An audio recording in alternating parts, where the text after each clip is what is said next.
Okay, welcome back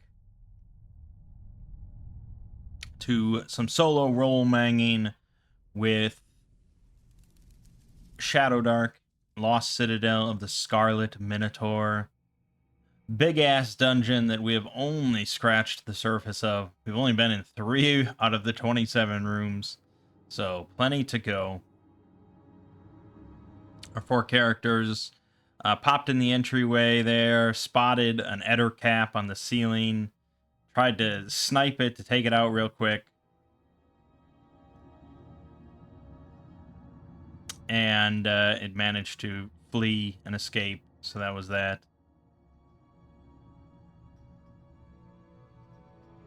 Now, yeah, based on my ruling last time, I suppose we all could have done like our simultaneous attacks and we all could have launched at it first. But I wouldn't have given myself backstab. Because the ruling that I did for the backstab for that, with the thief kind of hiding behind the pillar, was that the Ettercap was focused on the other 3 kind of just walking away.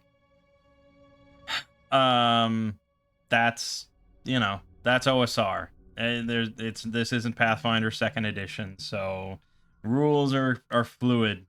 Rulings are fluid. Anyways. So then we kind of sealed that door to the east from the first room, and we went west. We found this room filled with jars, which we determined to be filled with rotten wheat or grain. And we realized that these jars are quite volatile and could explode if tampered with. We'll see if that comes up later. You know, it's certainly a question of how volatile they are. It says shaking or striking them will cause them to explode. I don't know if lifting one counts as shaking. Depends on the nature of the shake.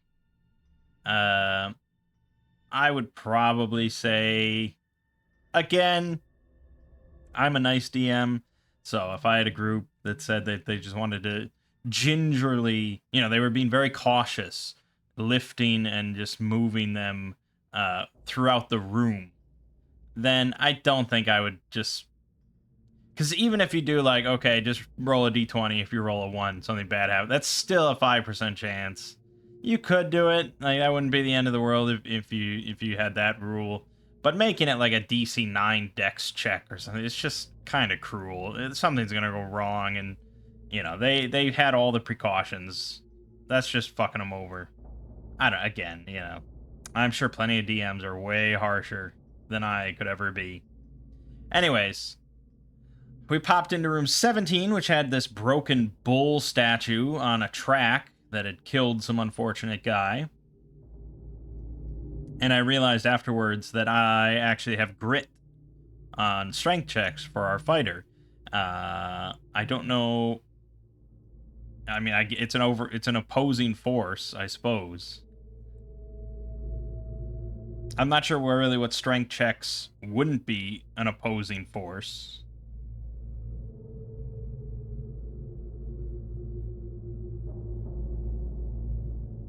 Because if kicking down a door, I mean, the door is not really opposing you, it's just standing there. But, you know, so let me roll a second time for that fighter. Okay, yeah, you wouldn't have gotten it. But, yeah, and then when we were popping back out, we got sort of approached by 4 dark mantles, which are these sort of octopus creatures with tentacles and all that you know, exists only in the darkness. They put out our light on our shield. So and the priest had failed that roll initially. So we have no more light spell for the rest of the day. Now, there's nothing stopping you, of course, from leaving the area, going outside and camping out and going to the next day.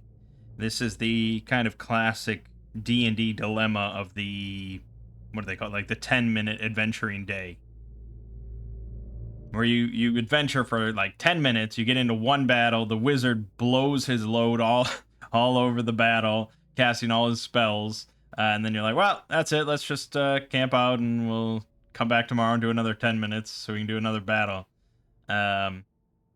Definitely not really an issue anymore in modern D&D. Well, I don't think so. They introduced the, short rests and the 15-minute adventuring day is what they call it.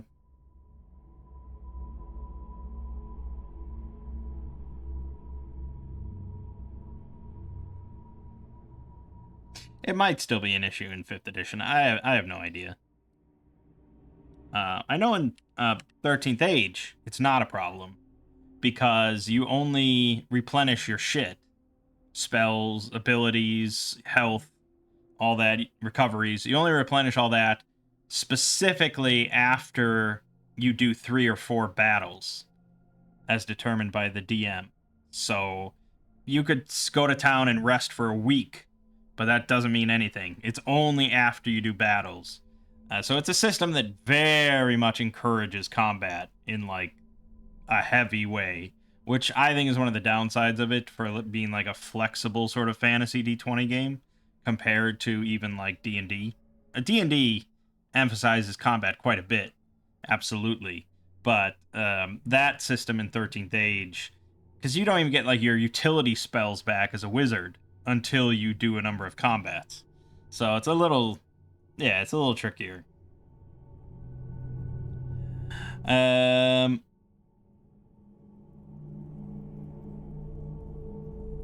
don't know if it's talked about much in 5th edition.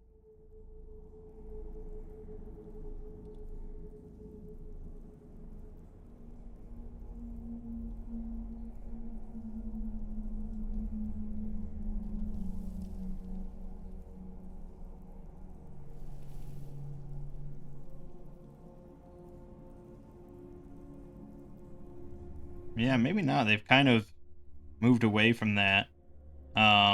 And I know that it wasn't really ever a thing in 4th edition.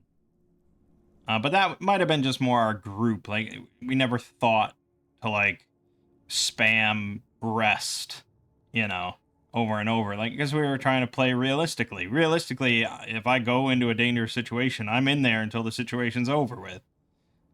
Unless I'm really, like, forced into a rest. I don't know. But yeah, it's certainly an older school D&D kind of concept. And you could see how it is here with Shadowdark.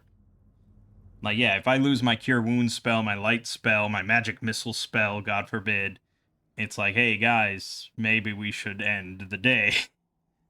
But anyways. So, so we lost the light. The thief had to, in the darkness, strike up a torch, and he did so. And we were able to kill all 4 Dark Mantles, mostly thanks to our quick kind of ambush alpha strike decision there. Because if I had backed out and we had gone back to the first room, we would have been kind of between a rock and a hard place of going to take out the Dark Mantles or going into the unknown of some sort of Ettercap ambush. So I'm glad we were able to take out the Dark Mantles. However, I did miss another step. This is our first sort of kills. And you don't really get any XP for kills. But you can get treasure from creatures. Wandering monsters have a 50% chance of carrying treasure. They are poor sources of XP and valuables. And you use treasure tables to randomly determine what loot a monster is carrying.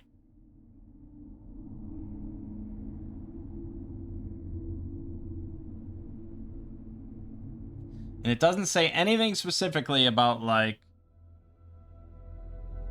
I think if you actually go to an old school game, the books will outline what types of treasure a monster is carrying, and plenty of monsters will not be carrying anything.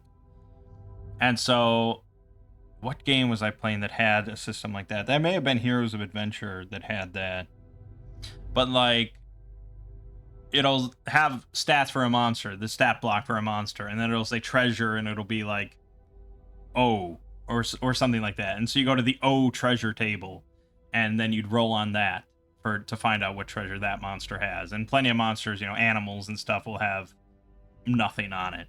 And I think, even though it doesn't say that, I think I'd probably still adhere to that for like wild animals and things like that. But inside of a dungeon, and anything likely to reside in a dungeon, even dark mantles, I think could, not that they're carrying it or anything, but it could be kind of secreted in their body or kind of shoved somewhere. I think it's possible for pretty much anything you find in a dungeon, which is probably why they don't specify to not roll it for some things. I don't know. Now that I say all this,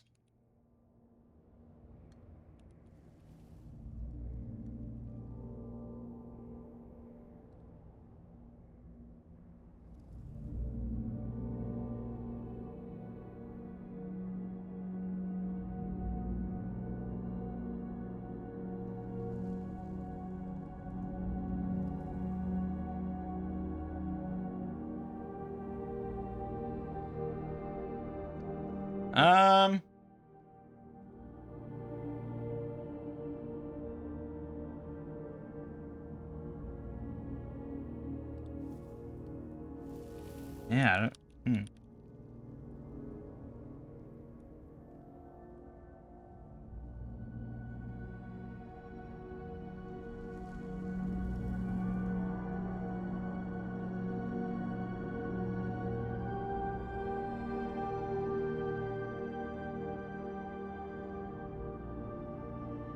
Okay, this guy does a lot of prep work. We're not doing that.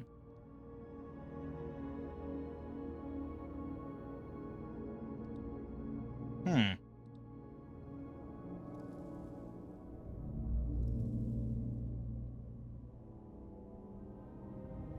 person says, I only roll for treasure when those creatures would reasonably have treasure.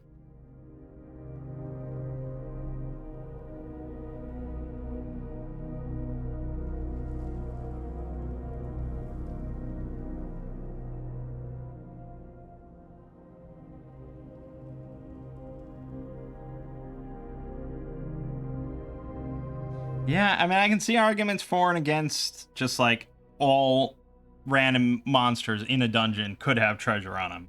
I see arguments for it because it's kind of exciting. You're not really incentivized to kill, and there's a 50% chance anything you do kill doesn't have anything. And I wouldn't roll that per monster. That would be per like group of monsters you encounter, that per, you know, random encounter. So some people are worried that it like incentivizes just farming random monsters in dungeons. Maybe at higher levels that's a possibility.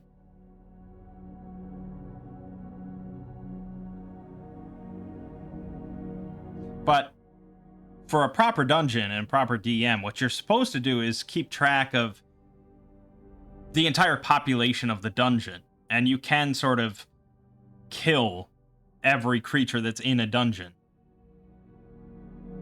And so if I kill every creature in the dungeon and I run out of them, and those creatures would hypothetically have treasure, like why wouldn't I get that treasure, you know? That's a pretty unlikely scenario, but if you're going to sit there and farm out the monsters, you should be able to do that. There shouldn't be an endless supply of monsters.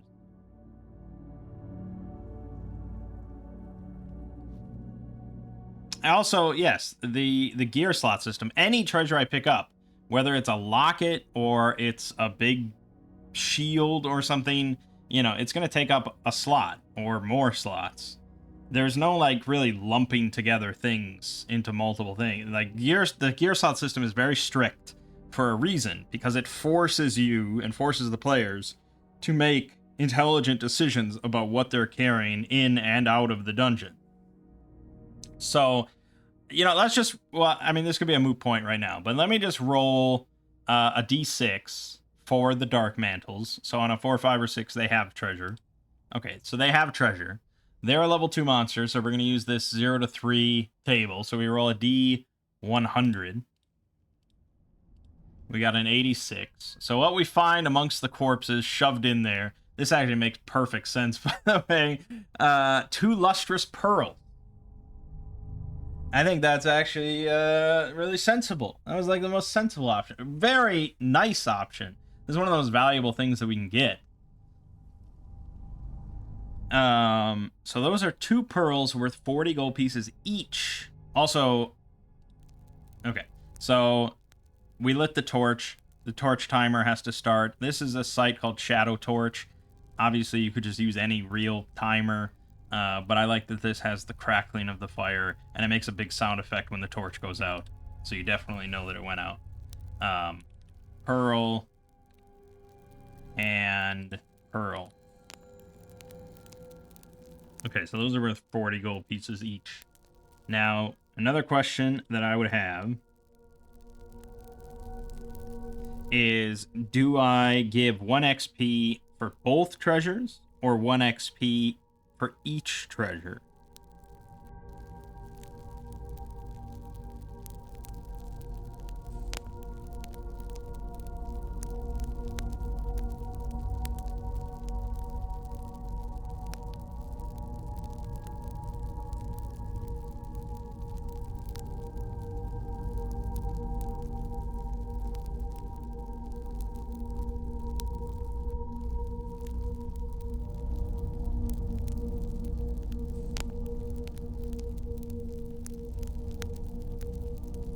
I think the developer, the designer, explained this at some point in a video, and now I've forgotten already.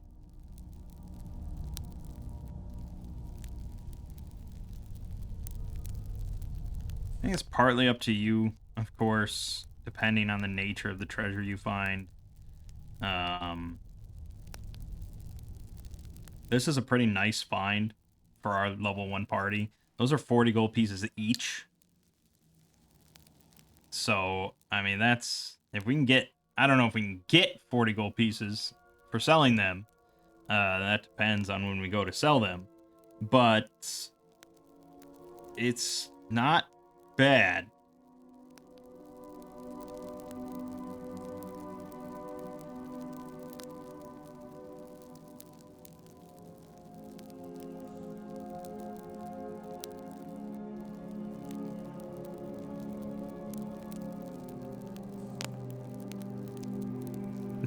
Just reading and reading and reading.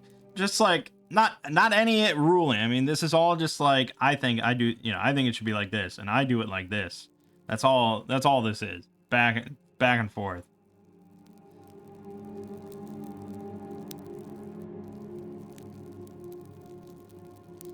I mean, there was that rule that like your average treasure find should be like 20 gold pieces. So this is certainly a lot more than that. I'm gonna go with 2 XP.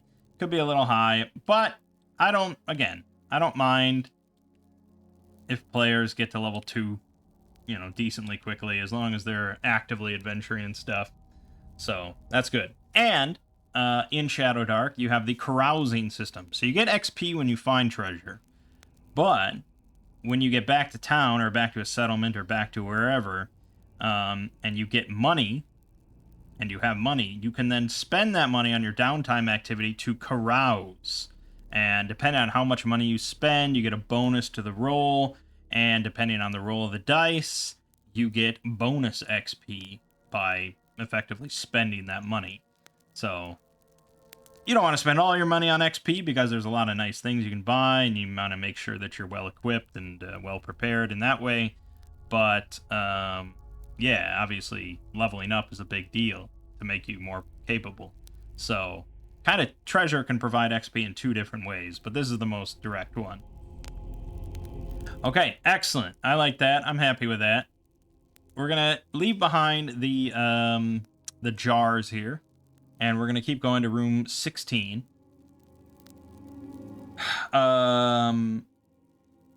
Morglin is going to hand over the torch to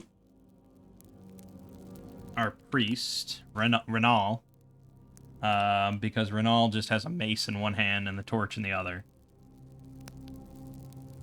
And Nor, of course, is still in the lead. Health is pretty good. We could be using more Cure Wounds, I think. Yes, because we used a luck token to save the day on that one. So only our wizard and our fighter have luck tokens currently. Normally, the DM hands out luck tokens whenever they feel is appropriate. For us, we only get luck tokens when we roll a 20. So, yeah, moving on. Let's head into room 16. Poke our heads in here. The offering bowls. So there's 2 halls here, lengthy hallways. So we actually have to like kind of peek in to see the end of the hallway there and see the bowls themselves. But we can poke our head around. And at the end, there is a weighty stone bowl, chest high. And we see murals. Rows of peasants pouring jars of gold coins and wheat into massive gray bowls. Imperious red-armored warriors with bronze spears supervise. Okay,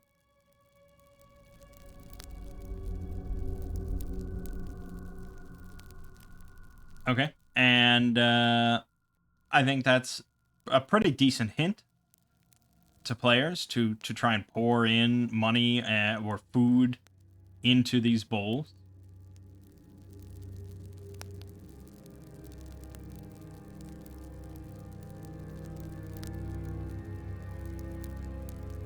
So we're gonna have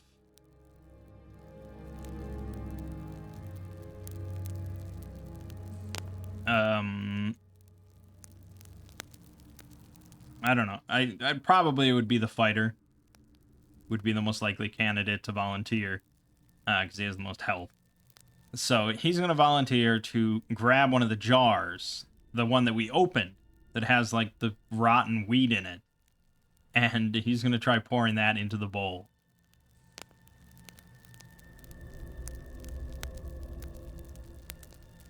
Because that was once wheat. Technically, it still is wheat, you know. In a sense, it depends on exactly what food means. I think a dickish DM would probably penalize you for doing this activity because it's not in the intention of what the stone bowls sort of want. But, you know, is this like a sapient thing, or is this just like magic that just works? Let's do an oracle roll, actually, since we're playing solo. If I were DMing for my group, I would allow this, of course. Because the fact that they would get the jar open and then think to pour it in, that's a pretty big step for them. So I would allow it.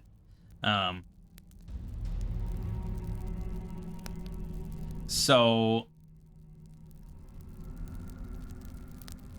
we'll do an oracle. So the question is, does the rotten wheat activate the effect in a positive way? And I'm going to put this one as likely. So we're rolling d20 with advantage. We want an 11 or higher to get a yes. We did not. So I'm not going to make it a negative. I'm not going to go that far out of my normal thought line. So we'll just say that nothing happens when we pour in the rotten wheat. We'd have to actually place food or gold inside. So I think plenty of people would just write it off as being a non-functioning, or, you know, there's nothing going on here. But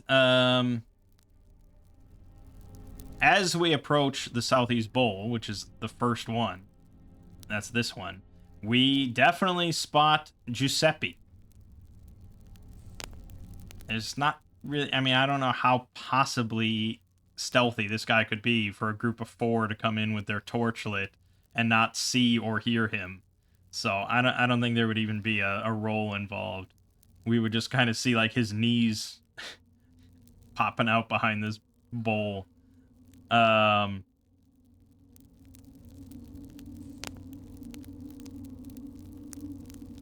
So he's crotchety. He's neutral in alignment.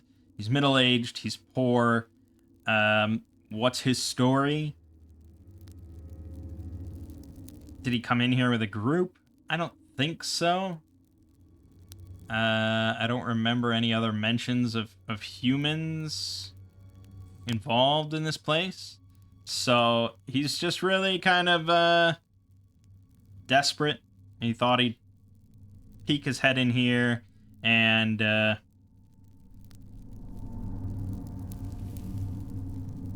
grab some easy treasure. Because who comes into this, horrible place? He assumes that there might just be treasure sitting around. And he manages to make it here, but his torch starts to go out, and he sees this hiding place, and he's just kind of been sitting here for like a couple hours, hoping that something will happen. And now, there are people here. Unfortunately, Giuseppe is not very charismatic. He's not very friendly. He's not a people person. So he has a very good chance of bungling this encounter. So that's how I'd kind of play it as a DM, is that he definitely wants assistance. He wants to be out, but he's a crotchety middle-aged guy that kind of wants some treasure. So yeah, you kind of playing up that he's a bit of an asshole. And he's not going to be like, oh, thank God you're here, nothing like that. How would our group handle this guy? Obviously not. This is not a role-playing exercise in any way. So, we're gonna cast Charm Person on him. Yeah, we're gonna cast Charm Person on him. He's not even level 1. He's a level 0 NPC. He's quite useless to us outside of just, like, cannon fodder. But that's enough. So a d20, nailed it, +3, easy done. So he's charmed for 1d8 days. No, 1d... No. We got 1d8 days. God, that's insane. Okay, 2 days. We have 2 whole days as this guy is just like our best friend. He regards us as a friend.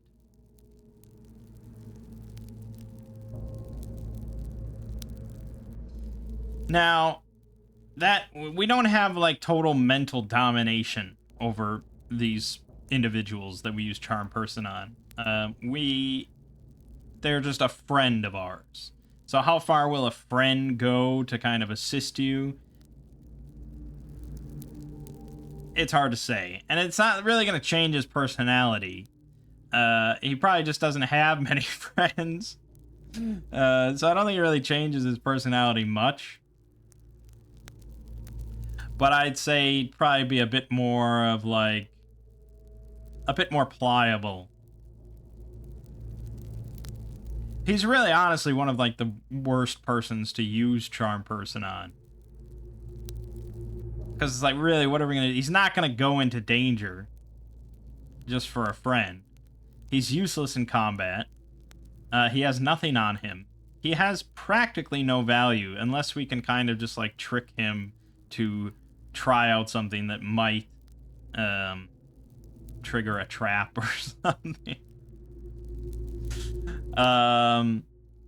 But yeah, so we convinced Giuseppe to kind of come along with us, and we're gonna poke around for treasure. We'll definitely give him some treasure. That's what we tell him, and then we'll get out of here, and he'll be fine. Okay, that's Giuseppe. We're gonna move along. He's with us though. He's got nothing on him, but he's with us. He could hold the torch, but I don't even trust him to do that. Okay. Then we have a door to the north and a door to the west, which leads to this whole maze of tunnels. Again, I can see the whole map, so I can kind of see where things are leading. But let's go north. We're going to go north down this long hallway. Very, very ominous. This place is just so silent. We just hear the light crackle of our torch as we step through this hallway. And we get to another door. And we poke our head in. And we see a very large room. Like, our torchlight does not... 5, 10, 15, 20, 25... No, so our torch doesn't even reach the other side this way, and it definitely doesn't see the other side this way. We just see pillars extending into the darkness. So there's... It's a big room. That's all we can really tell from where we're standing. But this is the central courtyard. So this is where the Scarlet Minotaur mainly hangs out. This is where he's going to be most of the time. And this is where he's always going to return, essentially. So there's a 3 out of 6 chance of him being here right now. He's got a 50-50 chance right now of being here. If not, there's a cumulative 1 out of 6 chance per round that he comes back here. And we will know when he enters, because he is not quiet. The Scarlet Minotaur is not quiet. He's the loudest thing in here, because, you know, nothing is hunting him in any way. So he certainly announces his presence. He's not really going to ambush you or anything like that, but he is meant to be quite terrifying. So let's roll the 50-50 right now, and we can see before we even, like, go in if he's here. So if we roll a 1, 2, or 3, he's here. All right, he is here.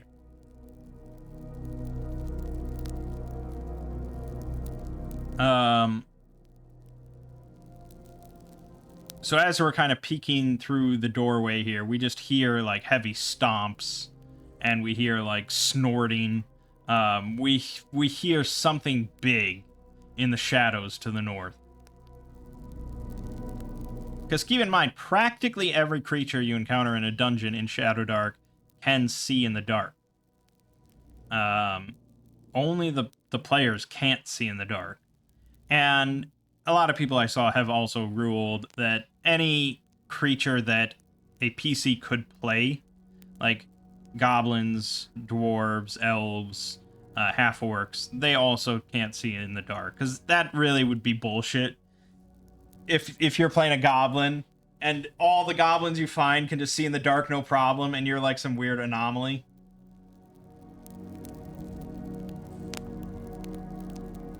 So, yeah, I think that makes sense. Alright, so, at that point, if that was the situation that I laid out for players, I would leave it kind of in their hands in that moment. If they want to investigate in any way, the Scarlet Minotaur is going to immediately attack. But if they immediately back out, close the door, and go back the way they came quietly, I would let them kind of avoid the encounter. But just putting the kind of fear of God into them at this junction, I think is pretty right. So we're going to do that. We're going to back out, go back the way we came quietly, and hope to God that this creature doesn't chase after us. Like I said, the goal is to kill the Scarlet Minotaur. That is our goal, but not just yet. Although it would be handy to get him out of the way. It's not like the dungeon closes itself off once he dies. Really, the best time would be to kill him as soon as we encounter him. So I suppose we could, but if we continue to explore, we might find some more treasure, weapons, scrolls that could assist us. But if all our plans rest on the exploding jars, we could just do that.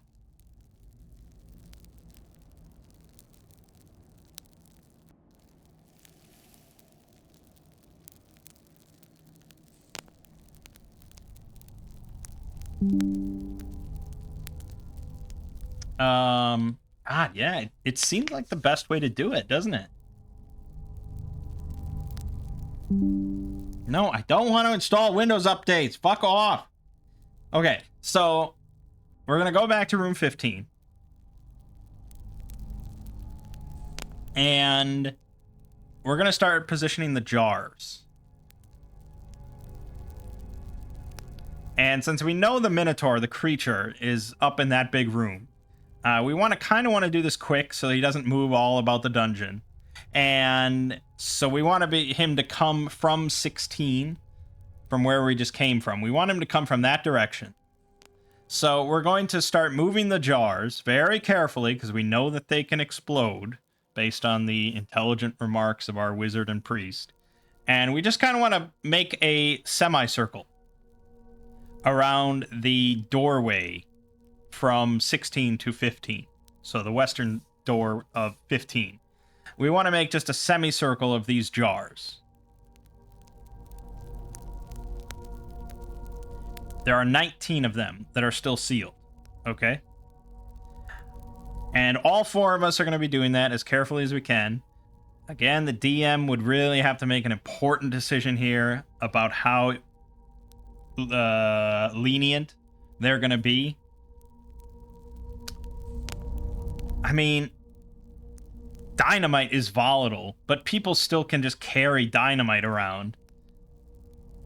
We're not shaking these things.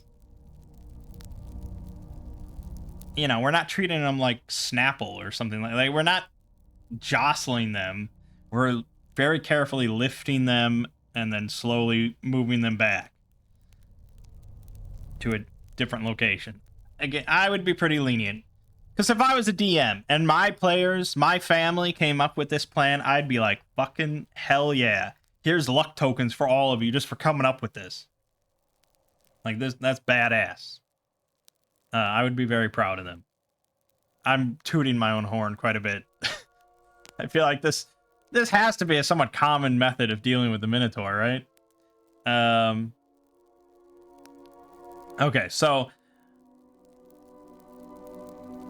we're going to position all those. That's going to take some time. So I'm going to roll a random encounter check while we're doing that. And I'm going to take the torch down by 10 minutes. So that's going to take down 10 minutes. We're going to roll a d6. If we roll a 1... Okay, we didn't roll a 1, so we're safe here. We're good. And we also have Giuseppe helping us, so that goes even faster. That's good. Then the plan is... I'm going to say the thief, probably. He's going to take the torch so that he can see. And he's going to go back up to that big room up there. He's going to open the door, and he's just going to start, like, yelling. Not super loud, assuming the Minotaur is still there.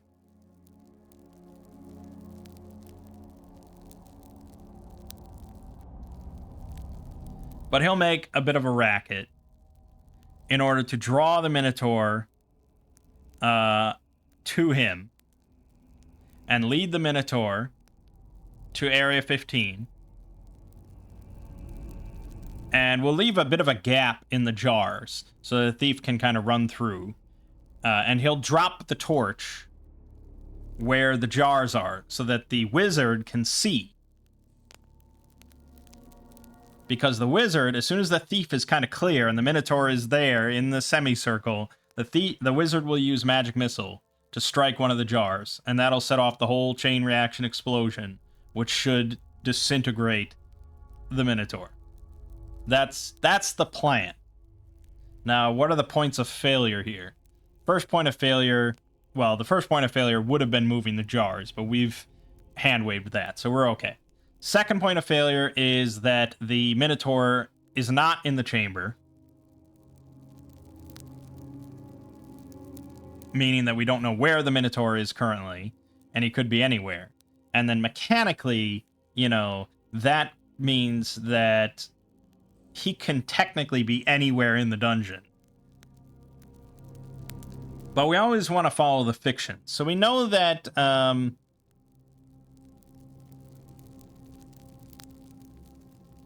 I mean, theoretically, I guess he could have traversed the whole thing. But we know that we sealed the door from the east. The eastern door in the first room. So if he's going to smash through that, we would hear it. So let's just go ahead and state that he has not encountered that door. We know that he hasn't been in room 16 or 15 because we would have heard it. So he could be in those kind of maze-like hallways on the western side, you know, room 22. That could be it. But aside from that, he could be almost anywhere. And if we start yelling, it doesn't necessarily draw the Scarlet Minotaur in. It could draw practically anything. It could draw more dark mantles. It could draw skeletons. It could draw beastmen. It could draw ettercaps. We continue to apply the -2 to our rolls on the random encounter. But at this point, we would need to roll a 1, 2, or 3 in order to get the Minotaur. So the odds are not super in our favor if he's not there. How do we determine if he's there? I think it's still a 3 out of 6 chance. I feel like that 3 out of 6 chance and everything is every time you leave and go back to that room. So we actually have good odds of him being there. And then there's a cumulative 1 out of 6 chance per round that until he returns. The players wouldn't be aware of that information, so I don't think they would just sit there in silence for 10 minutes and wait, for him to come back. The plan was to shout. So, I don't know. We'll bank on the 3 out of 6, which is not a smart thing to bank on, but whatever. The other point of failure is then that the Minotaur somehow catches up to the thief. I find that highly unlikely. The Minotaur can't move more than twice near, or 60 feet, which is the same amount that the thief can move. So he'll have the distance advantage. So I don't really see that as a point of failure. And then the final point of failure, theoretically, is the wizard fucking up the magic missile, because he doesn't have a luck token. So I think we're actually... Oh no, the wizard does have a luck token. Perfect. So you can transfer luck tokens between characters, and between party members, whether you're playing solo or not. So I'm gonna give the fighter's luck token to the thief, just in case something bad goes wrong. Something bad goes wrong.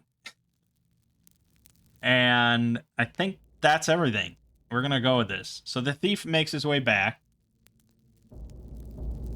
And, we're going to roll the 3 out of 6 to see if the Minotaur is there. So 1, 2, or 3 is there. Boom, that's a 3. My last 3 rolls have been 3s, but whatever.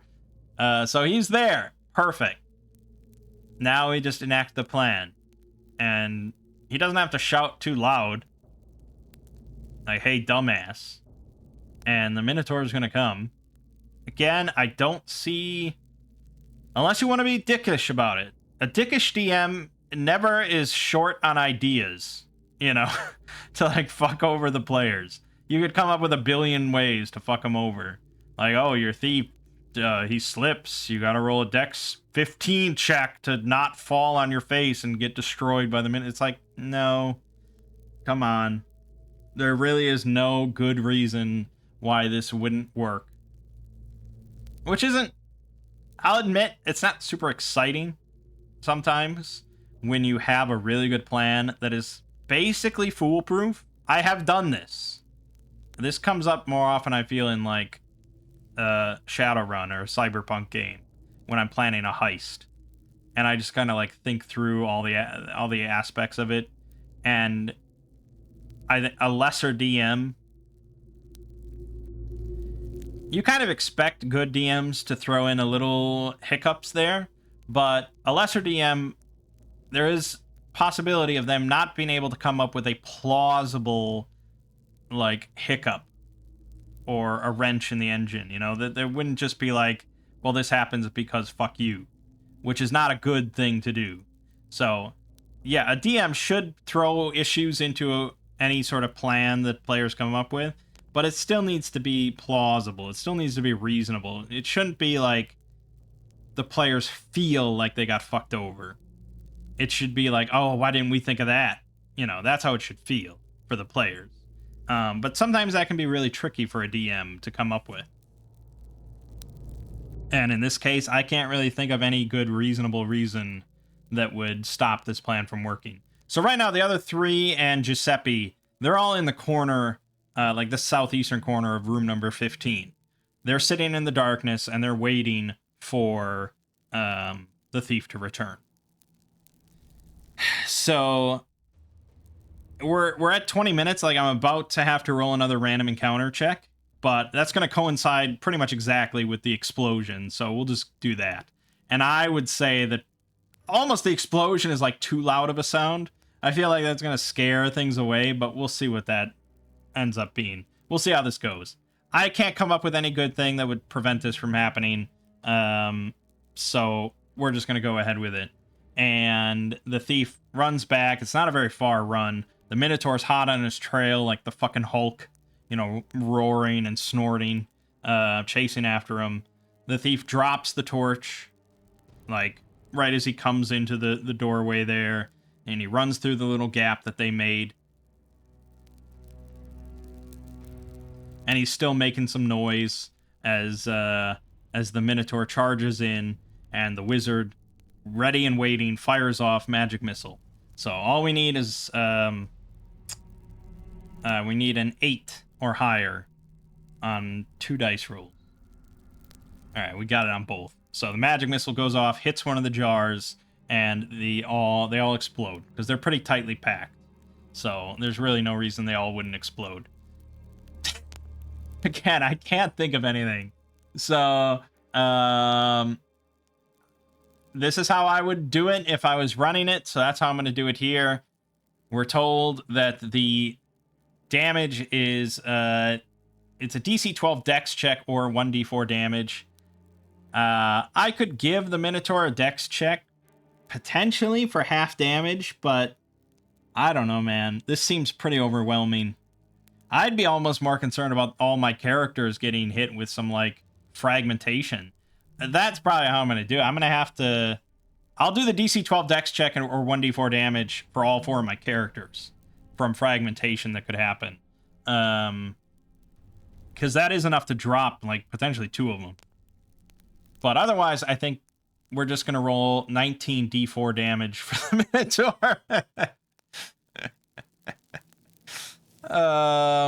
Because, I mean, I don't know. It just seems right. It just seems fun and cool. I really hope that my players come up with this when I run it for them. That would be great. Alright, 19d4 is 49 damage. Yeah, the Minotaur's cooked. Completely obliterated. Just a big mass of meat on the ground. Done. Done.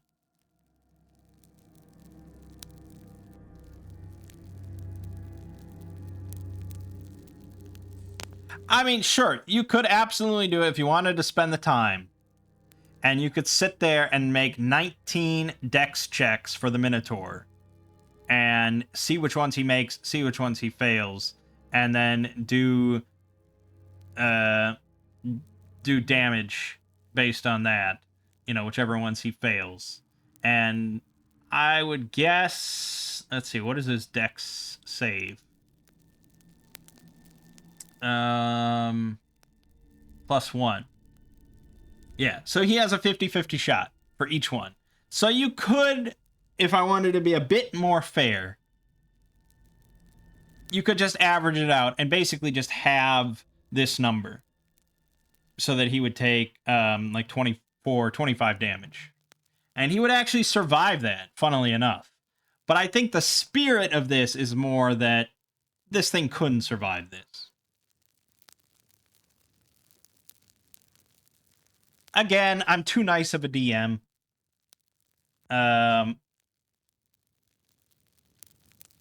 So I think it's just cooler if he just explodes.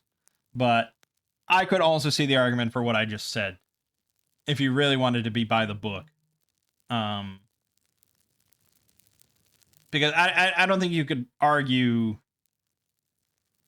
anything worse than doing the dex checks and taking the 1d4 damage for all 19. That would be the bare minimum of like what this would do to the Minotaur, right? So, I'm giving myself the kill just because I would also give it to my players, and I think it's quite reasonable of a result. But, you know. Okay, so then let's roll dex checks for our 4 characters. So first up is the Thief with +3. He's fine. The Wizard -1. He rolled a natural 1. So that means that he takes the 4, basically. He can't use his luck token to reroll. I don't know if that's an official rule or not, but that's how I do it. So he can't use the luck token. He takes...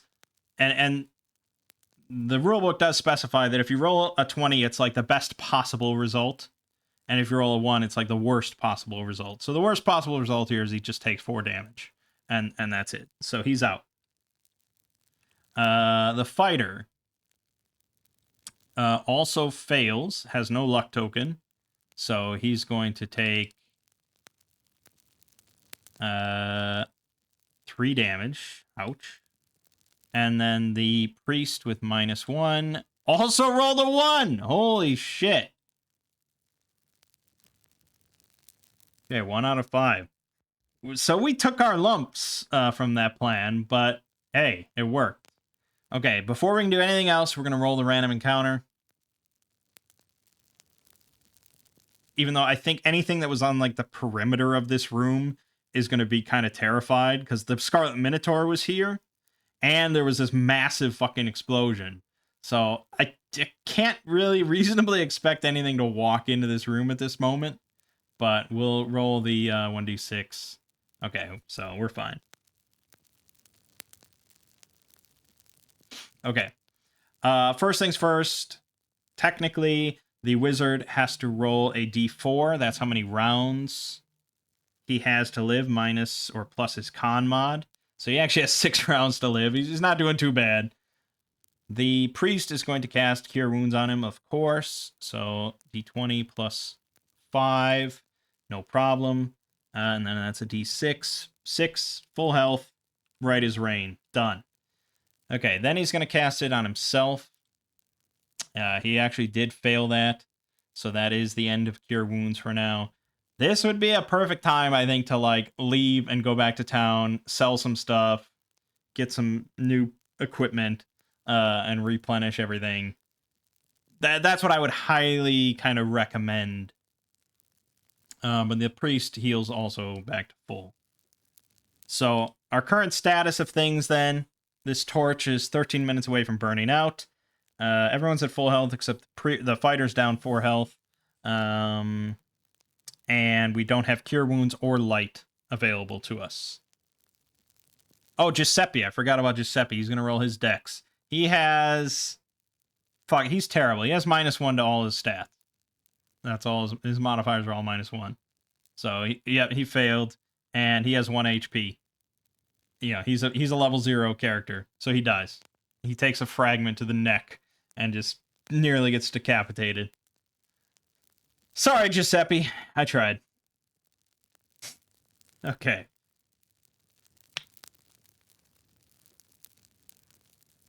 Do I leave? There's not much good reason not to leave. Outside of just like, I'm a man and I want to do as much as I can before I have to leave. Or else I'll die. And we're not really at that point. But it's also just not smart to stick around. Assuming we're at a remote location to get to this citadel, going all the way back to a settlement is probably not necessary or not in the plan. But if you think about how well we've done in our brief foray into this place, we can loot the body of the Minotaur, I suppose.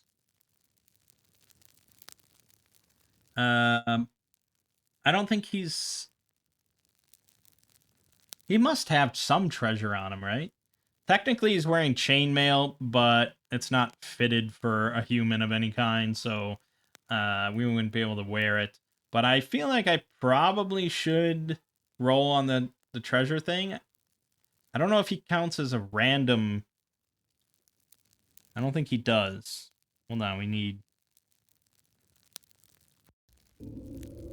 There we go. I don't know if he counts as a wandering monster for the treasure purposes.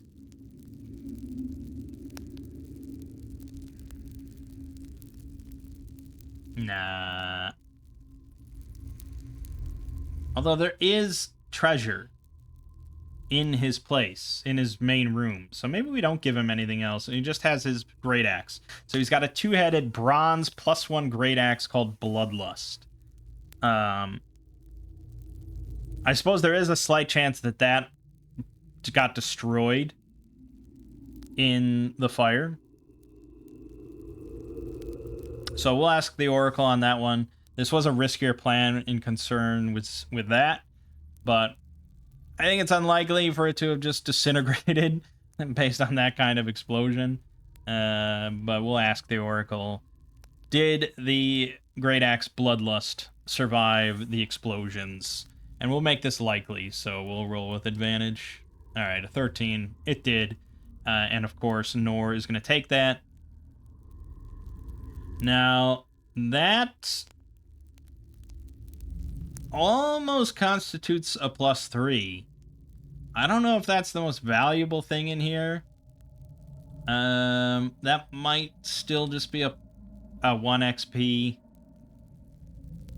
Technically, it was very well guarded. And I would expect like one thing in this whole dungeon to be worth 3 XP. And so that might be that axe, because it's absolutely the most well-guarded thing in here, right? Nothing could be more well-guarded than the weapon that the Scarlet Minotaur is holding. So, honestly, I think for killing the Minotaur and getting his axe, that's 3 XP. That's how I would rule it. So let's give everybody 3 XP. That's big ball and shit. Okay. So we're going to then,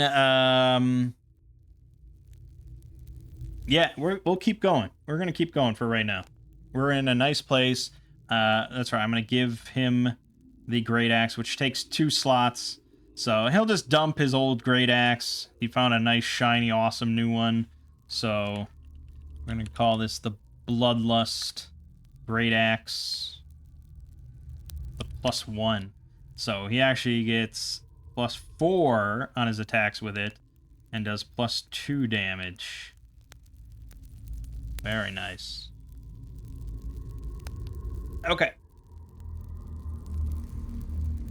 We're going to go back the way we came then, back to the big chamber, the central courtyard, so that we can now properly inspect it without the Scarlet Minotaur bothering us constantly. And you know, that right there is really what I love about like OSR or narrative RPGs, and of course Shadowdark. That Scarlet Minotaur in a game like Pathfinder or D&D 5th edition would really just be like, it would either be a monster that would just be specifically like insurmountable for the players at like level 1. You know, it would be statted as like a level 9 or something, and it would just be designed so that the players would not meant to attack it in any way. They wouldn't want to ever enter combat with it and then go onto the grid, you know, and do a fight with it, because its statistics and its stat, that's all way higher than. Or it would just be like a level 4 creature, and it would be really tough, but if they explore the dungeon and they maybe level up along the way, then and they go into battle and they're a little lucky or whatever, and they use the good abilities and stuff, they can probably take them out and get a big victory. Well, here it's just like, yeah, it's a fucking Minotaur. It's gonna slaughter any one of you in a fair fight of any kind, no matter really what you do as far as going through the dungeon. So if you want to take him out, you need a really good plan and to be clever. And so we were, and so we did. I just think that's great. Also, the explosion potentially has a chance, I would say, depending on the DM, of causing some kind of collapse or cave-in. And honestly, that might be what I do. I wasn't going to, but now that I say it, it does make a lot of sense, and I think that's how I would probably rule it. That passageway that we came through here to 16, that probably collapses.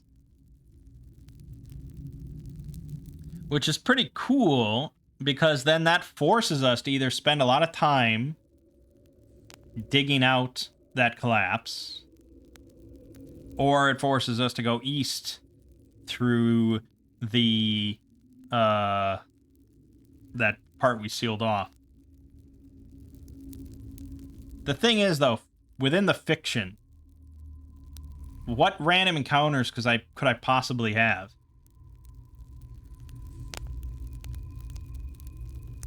Like, legitimately. And if we did get a random encounter when we were just, like, camping out here, I would have some very strong questions for the DM of how these creatures got to us.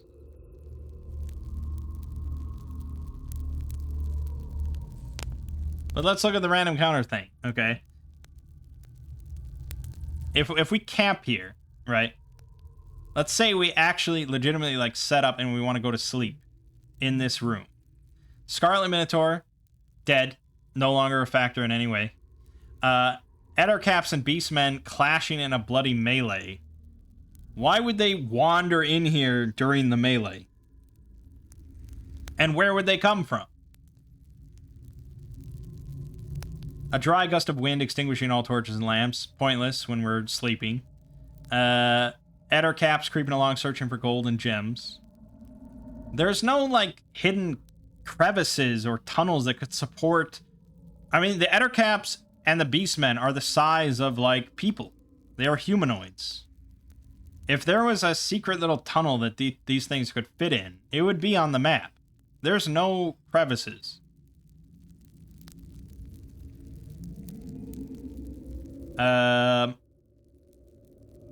Skeletons.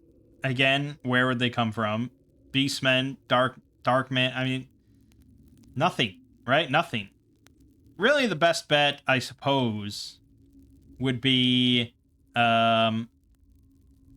maybe 17. 17 would be, man, that would be a really safe option. I was gonna say 1 if you, like, also sealed in the doors to the entryway in case something wandered in from outside, like bandits or something. But 17, if we go in there, we seal this door with spikes, and we just spend the rest of the day and night just camping out and relaxing, I would have strong words with the DM that wanted to force any random encounter onto us.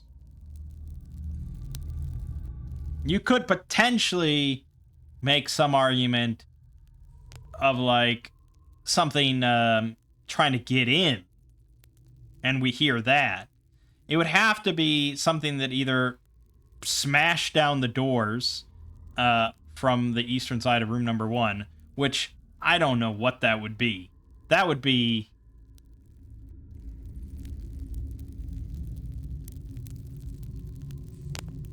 They're stone doors.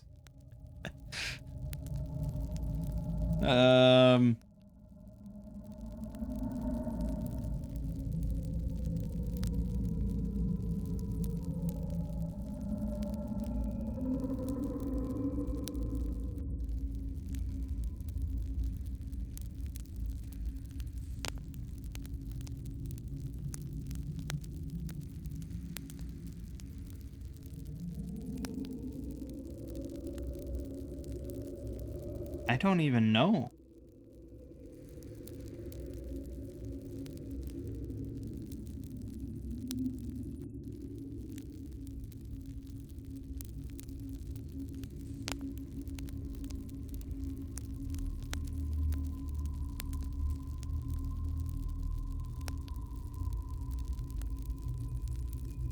I'm trying to just...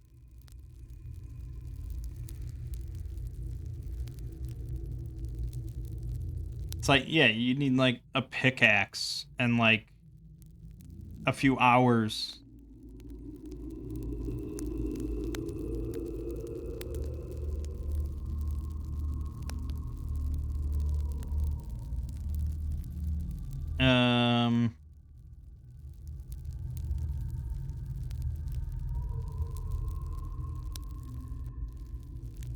And so these creatures, Ettercaps, Beastmen, they're not supernaturally stronger than any of us. I mean, if you look at our fighter, he's got a 14 strength, +2 modifier. If we look at a Beastman, he's got a strength of +2. He is essentially as strong as our fighter. Our fighter could not break down a stone door that's been wedged closed with iron spikes. So, no, nothing's getting in. That's how I, of course, would rule it. Do I want to spend the rest of my day doing nothing? Not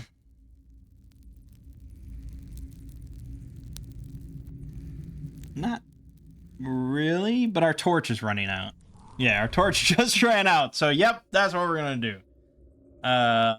We're just going to put some iron spikes in room number 17. And, oh, you know what? At this point, who gives a shit about noise?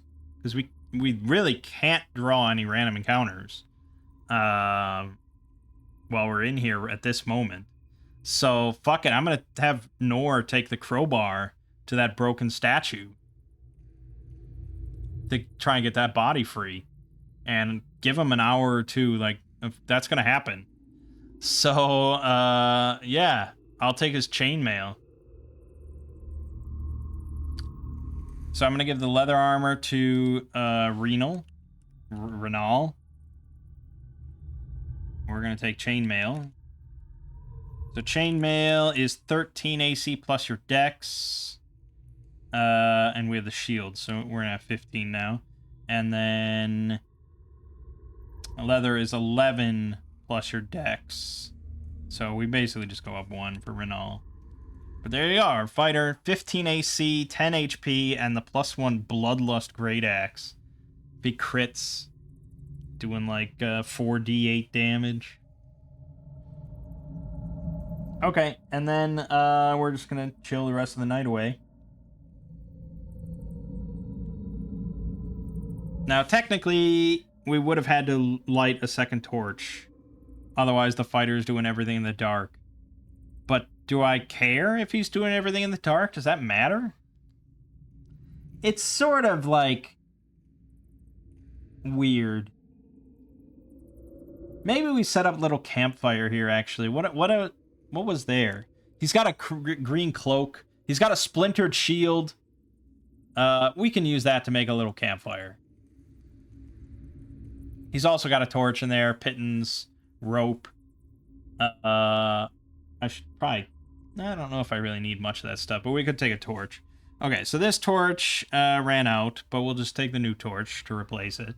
We made a little campfire. We got the chainmail. We'll leave the rest of it.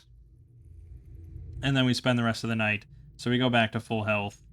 And that's all good. And we get our Cure Light Wounds spell back. We get our Light spell back.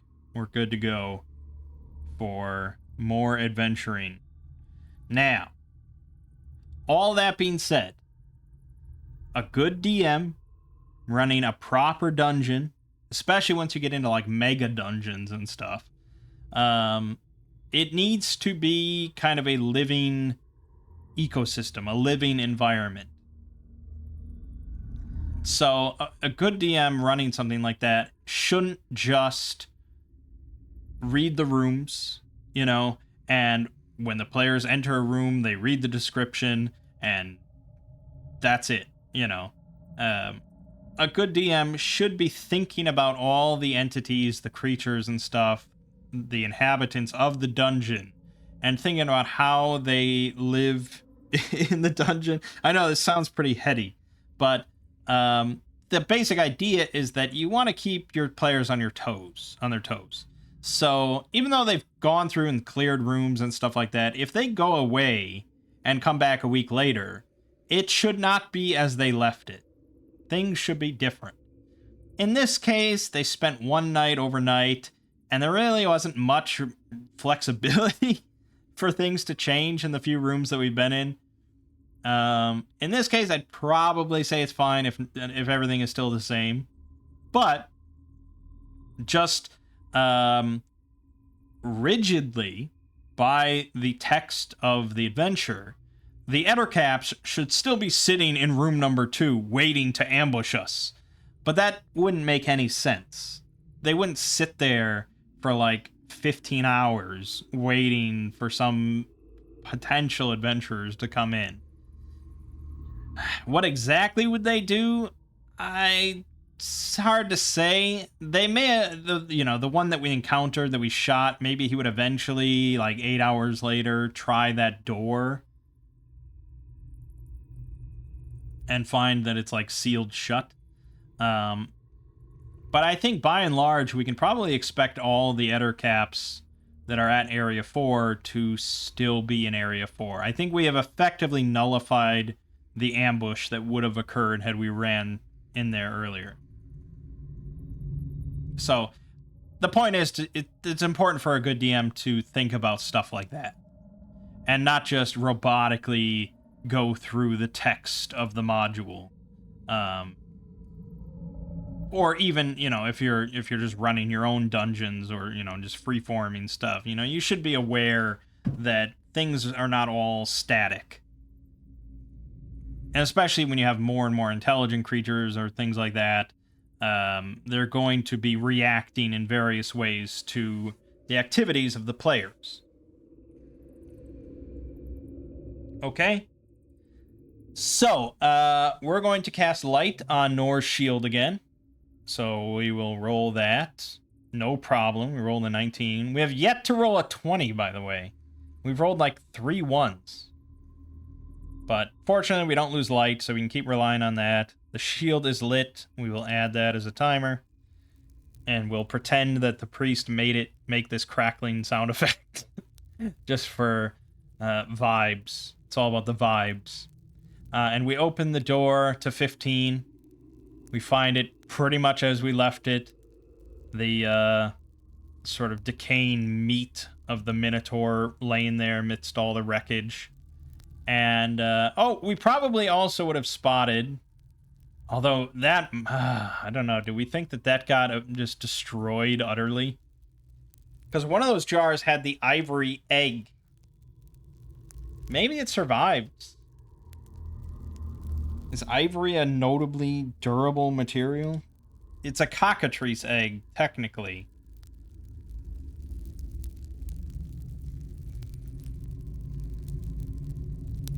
Ivory is a very durable material that is not easily damaged or destroyed. It will not burn, and it's very little affected by immersion in water.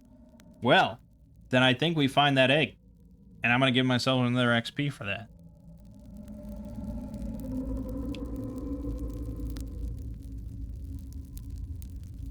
Yeah, we're pretty fluid with the XP.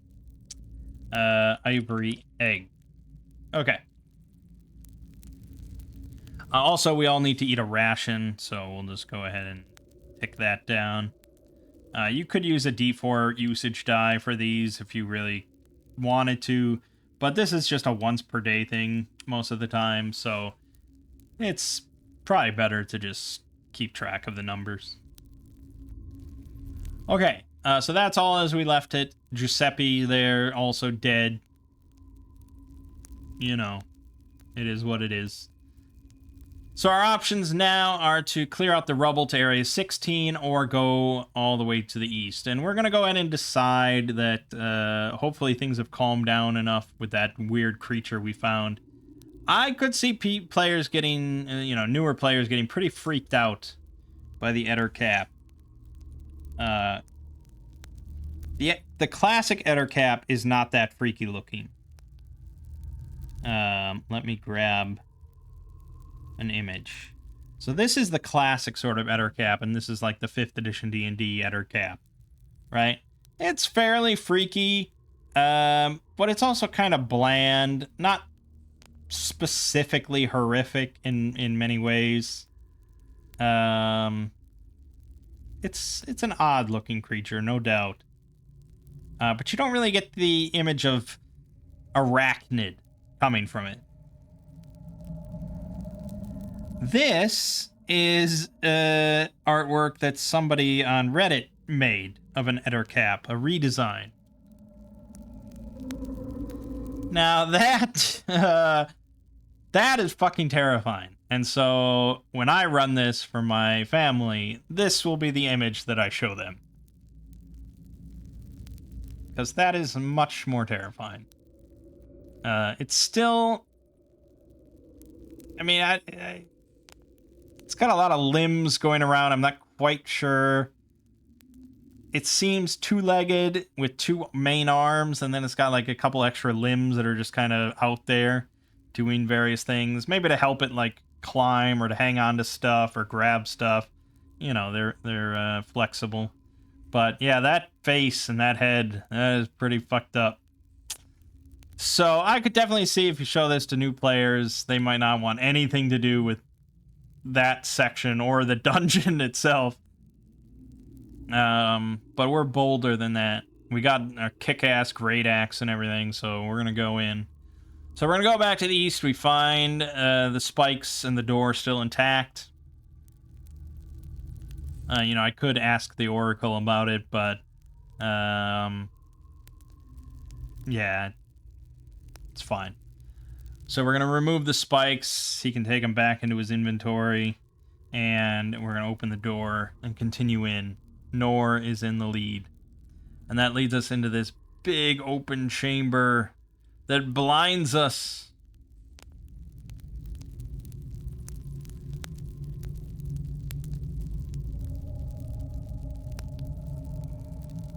So, a DC 12 dex check, or be blinded for 1d4 rounds. Rounds are pretty long.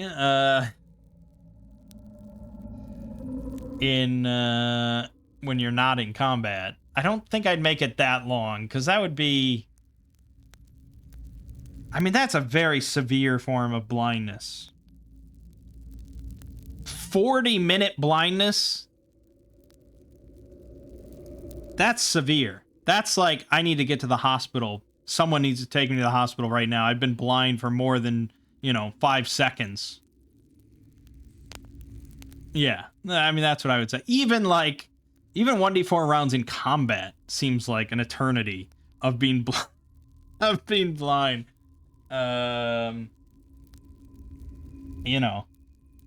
So, yeah, we're not going to rule it as being too long.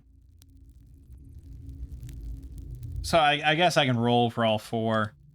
Fail, success, fail, success.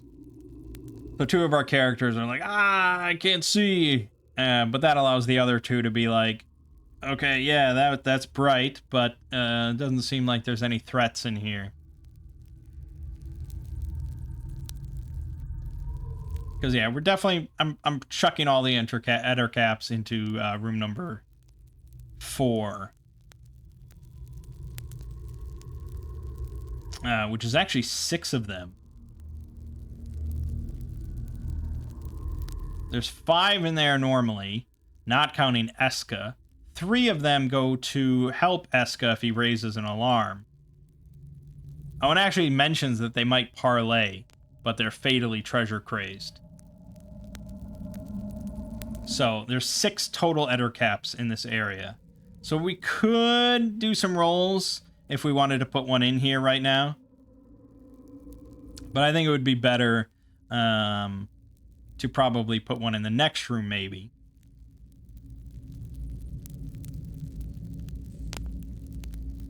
You could put Eska in this room, because Eska hit a pearl here. So he could be just like, kind of obsessing over it, and you could see. We can roll on the Oracle chart, I suppose. Because that could... If he is in here, and we did just get blinded for 1d4 rounds, except for our wizard and our priest, that does potentially change some things.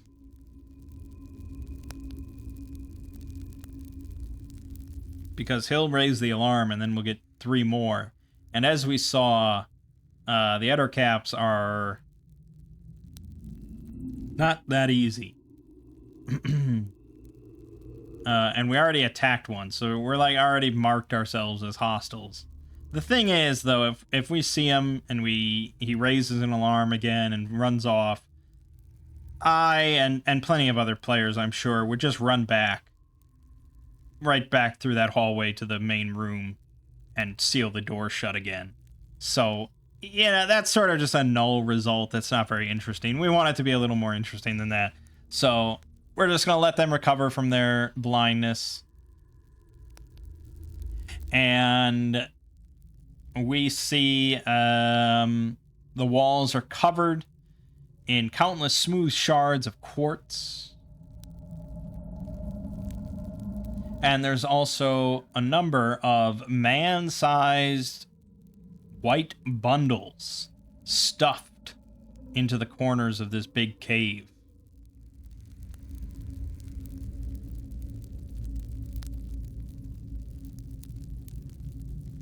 I'm very excited to run this for my family, just because I really would be very interested to know, like, what they kind of poke into and what they don't. They tend to poke into very little. And then, like, after I run them through an adventure, I'm like, okay, well, you missed this, and you missed this, and you missed this, and you missed this. And they're like, oh, we didn't think of that. It's like, well, yeah, obviously.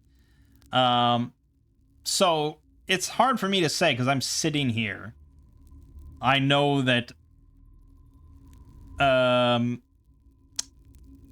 one of those beastmen bodies has a pearl hidden inside his mouth.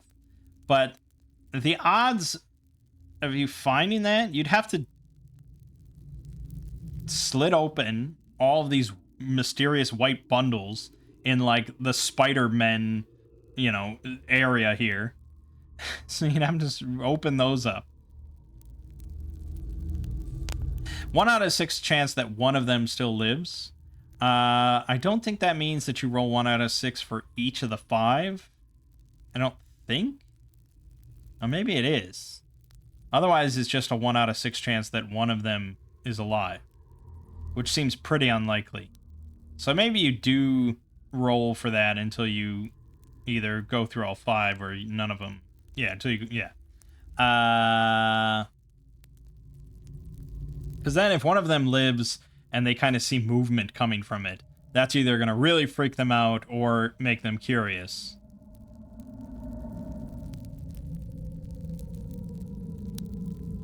But then, say you slit them open, and say it's not alive, and you cut it open, you're just like, yeah, you find this corpse of, like, this kind of furry, gray humanoid. Who's going to start digging into their mouths, of all places?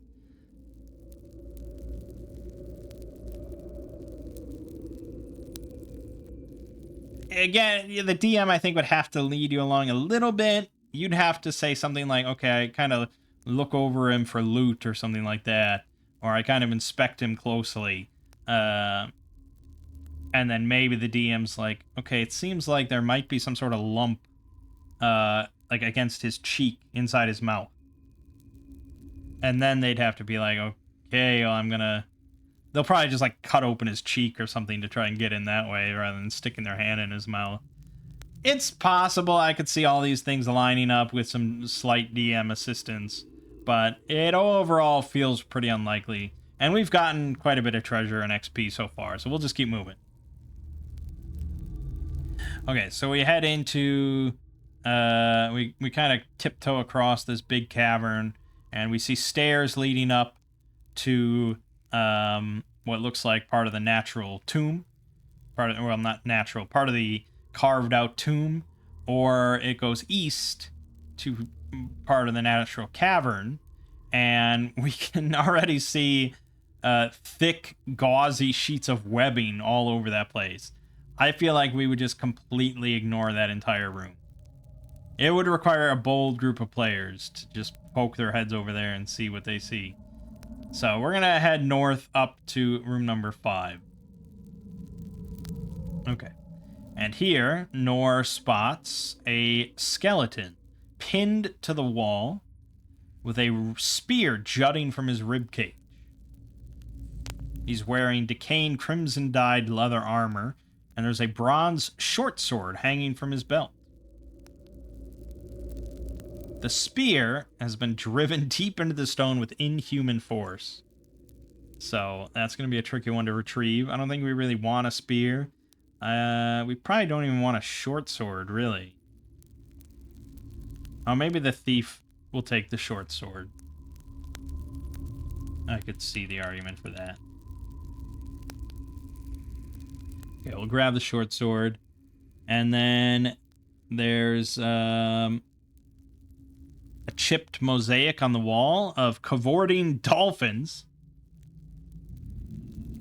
And then there's some white robes on pegs. So, of course, we'll check the robes, although old school modules love to cover, like, clothing and stuff in a dungeon with mold that just sprouts up when you touch it and causes you to die. But we'll take it. So, let's grab a bronze key. And that goes to Area 21, but we won't mark that down. Okay, pretty simple room. Nothing crazy exciting here. We will continue on. Go through this door. There's a secret door here.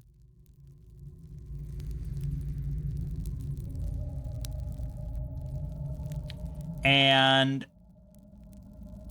I don't know if I would just give automatically a wisdom check to any group passing through there. So, really, I think it would be pretty tricky to find unless you actively said that you were examining the walls along this hallway, looking for anything out of the ordinary. If you told me that, I would give you a roll probably to notice the secret door. Some DMs would probably just give you the secret door, but yeah, I could see it. I could see just giving it to him. But I know my players don't do stuff like that, so I think it's pretty unlikely. So we continue on. The hallway parts to the right from where we're at, or it continues on to a door. Let's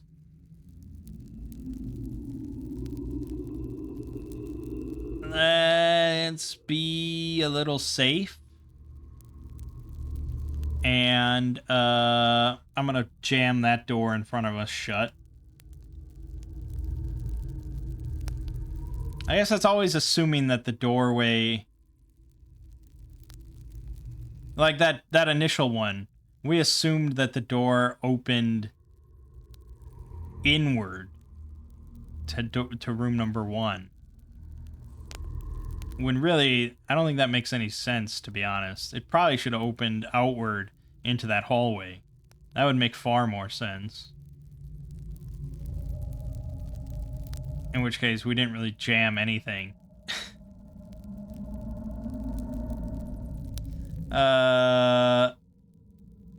So in this case, I think similarly, it would open up into room 7. It's one of those things that I would nitpick myself, but DMing for my family, I do not get that nitpicky anymore. They don't like when I get that nitpicky, and usually if they think of any plan, it's just like, be happy for them and roll with it. So, okay, I won't jam anything though for myself. But we're gonna take the hallway, continues on, breaks to the left, continues on, goes to the right. Let's just be methodical here, and we'll go ahead into room number 6. The bathhouse. So we see a life-sized, snake-haired woman with arms raised and mouth open in a scream. We also see 6 stone basins, smooth and human-sized, and they are covered in coiling snake carvings with stone plugs wedged in the drains. This room is total bullshit. There's 0 treasure in this room. There is only pain, because if you touch the statue and turn the hinged arms down, scalding water spews from its mouth. And then if you remove the stone plugs, eventually one of them will unleash a scarab swarm, which is probably not a nice, friendly creature. Uh...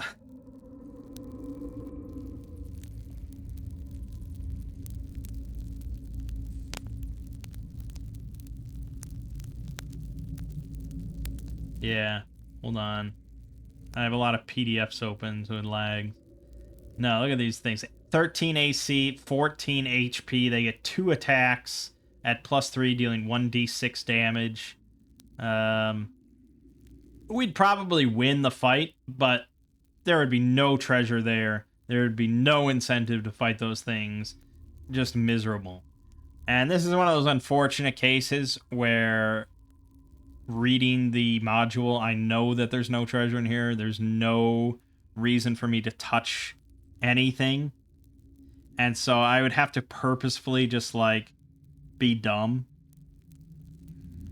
Despite all the knowledge that I know. Or I'd have to just leave it to, like, RNG to be like, would my character touch this? And it's like, yep, he would. Oh, fuck, he touched it. So it's one of those just nebulous rooms. We have enough fun with the rest of the dungeon. We don't really need to mess with this. And I know we're just kind of burning through these rooms now and not touching anything, but don't worry. There'll be stuff. So we're going to go back the way we came then, and back up, and we'll go to this room. Poke our head into room number 8. Okay, and we have blood bowls. There's a bunch of alcoves here, square black plinths, each holding a simple terracotta bowl. There are 6 of them. They're all stamped with a seal that shows a warrior kneeling in a black rain, arms and mouth open to the sky. Filling a bowl with fresh blood charges the blood with healing magic. So if you drink it, it heals 1d4 HP. Once used, the bowl crumbles. This is one of those really tricky things. I would guess if my players would do anything about these, they might have the thought to roll, like, an intelligence and ask, like, does my character know anything about what this warrior kneeling in the black rain might mean? And then my response would be, if they rolled, say, above a 12 or so, would probably be like, you can infer that there is some sort of magic afoot here. Probably, almost certainly blood magic. And so blood would have to be deposited, likely, into these bowls. And that's probably all I'd say, which is a far cry from having to drink the blood to get healed. But yeah, that's a tricky one to, like... Again, it's just thinking it from just in a general thought, like, who's really going to think, with no real DM assistance, to fill a bowl with blood and then drink the blood from the bowl in order to heal damage? It just seems fairly unlikely to naturally occur. I don't know. But it's another room where we just don't have much use for. So now we have a door on the western side, or another door on the eastern side. Let's go ahead and go east. And that brings us up to room number 10. Okay, and so this is our bull statue. So, much like the broken one that we encountered, this one is on the far end. It's 10 feet tall, made of bronze. Its horns are lowered for a charge, so it's in charge position. The hall is 15 feet high, so it is possible to be above the statue and not get hit with anything. And we can see that there's a pair of deep holes punched into the wall opposite the statue. Now, based on what we know, we already know how this thing functions. We know that it's going to charge down the hallway towards us. It's motion activated, so there's a 50% chance per round that it will animate and charge forward. And you have to get a DC 15 Dex check or take 2d6 damage, which is quite a bit. There is a emerald embedded in the forehead. Shattering it deactivates the statue, but reduces the gem's value to 20 gold pieces instead of 120. It's a big difference. Ideally, you want to keep that emerald intact. This one that we encountered specifically has a skeleton stuck on the horns that's kind of covering the emerald. So even if we wanted to snipe it from a distance to deactivate it, it would be quite a tricky shot. So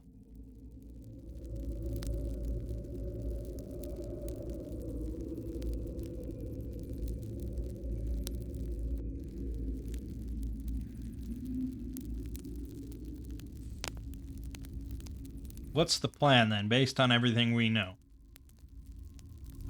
Specifically what our characters would know. We don't know as characters that destroying the emeralds deactivates it. And to be honest, we can't even really see the emerald. We might infer that there is an emerald there based on the broken one. That the broken one had like a specific crevice in its head for this emerald that was broken. That's possible. I don't know if I want to state that. And either way, we're not going to smash it because we kind of can't. We could. Obviously, the plan would be to draw it over to this end and let it smash into this wall.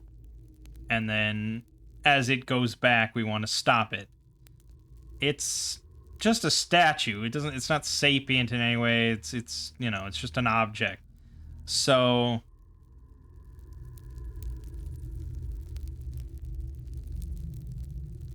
theoretically, I feel like it would be pretty simple. It's not really that big of a threat, all things considered. It's only really a threat, like, if we don't deactivate it and we just start walking down the hall. And truth be told, 5, 10, 15, 20, 25, 30, 35, 40, 45, 50, 55, 60. Yeah, we can't even see the statue until we're halfway down this hallway. So the only reason that I would argue the characters even know what's in this hallway is that we recognize the hallway type from the other room that we just spent the night in. We see the holes in the wall, and we see the tracks running along the ground. Now, you might argue that there aren't tracks, that it just kind of floats along by magic, but I don't like to overuse magic that much to just explain shit.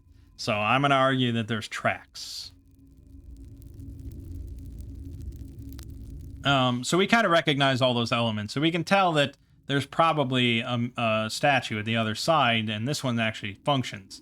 Now, we don't know as characters that there's only a 50% chance that it's going to charge. And we also have no clue how fast it is.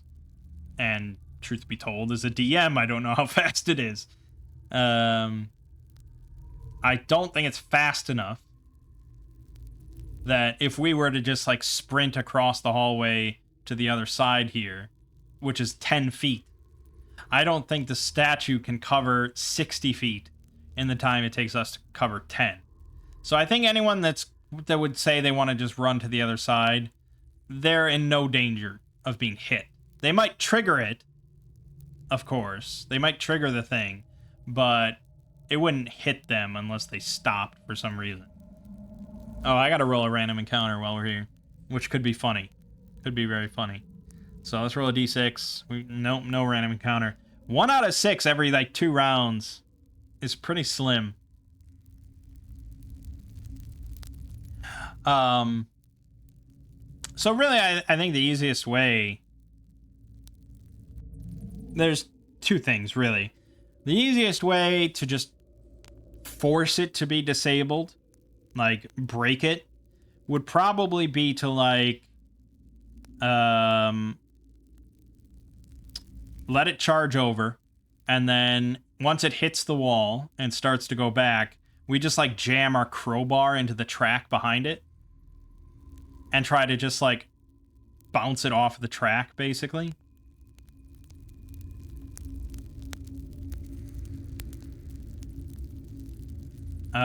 I'd have to get more into like the nitty gritty of how this thing works. And again, at a table, you can never prepare for everything that your players will think of. Even for my family, who are really not creative and don't think of much at all, they still come up with stuff sometimes that it's like, well, I didn't really think of that, but probably this would happen. So you just have to always be prepared to come up with stuff on the spot. You have to go in with that mindset. So I would, yeah, I mean, I'd probably just pop it off the tracks because it's like,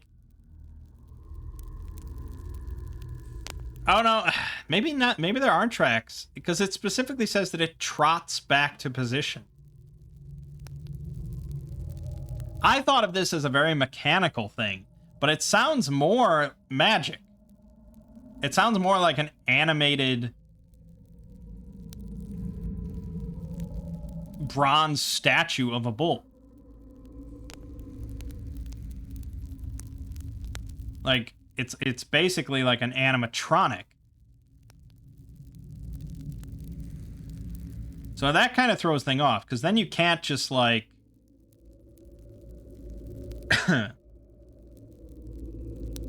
There's no tracks.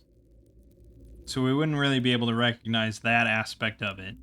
But we still might be able to recognize the other parts. It's hard to say. But, so in that case,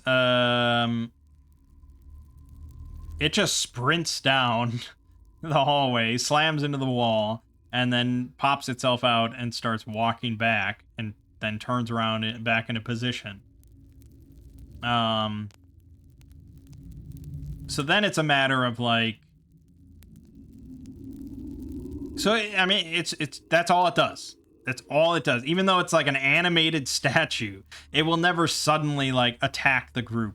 It will never become like an opponent in any way. It is literally just this essentially mechanical object. It's like a robot that's just designed to do this one thing.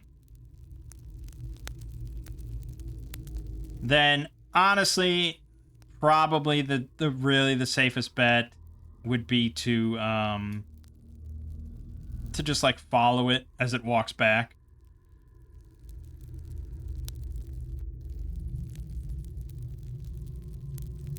And really, I think that's what the thief would do. Like, once the thief sees the emerald, he's just gonna like hop onto its shoulders as it walks back.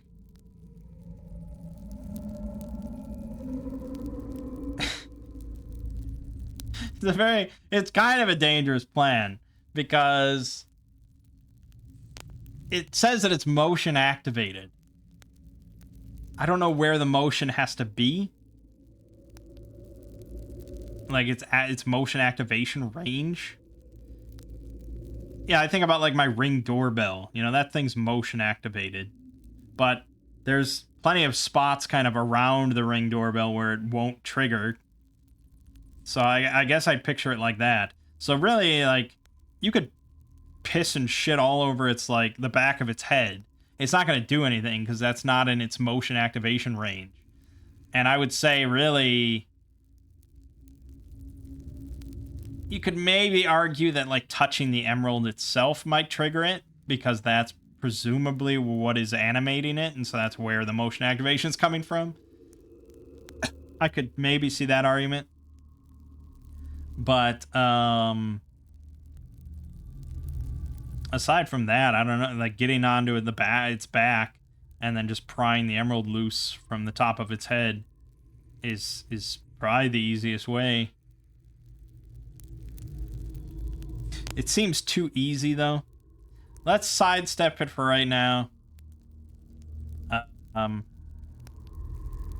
So we're all just gonna run past to get to room number 9. There's a decent chance that it triggers on one of those, but it doesn't really matter. Like I said, there's practically no way that it can hit us. I would rule that as impossible. So it doesn't really matter. It's just we might see then the skeleton and the emerald up close. Okay, so the second person triggers it, and then we're fine. So we'll see the skeleton on it, we'll see the emerald on it, and the thief is like, oh shit, I gotta get that emerald. But we're gonna go to room number 9.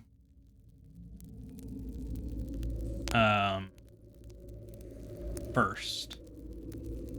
Okay, so this is a big chamber. We definitely can't see all the way to the end. We can see like half of the chamber. And we've got a bunch of pillars. So 4 pairs of pillars painted in rich jewel tones, capped in black marble.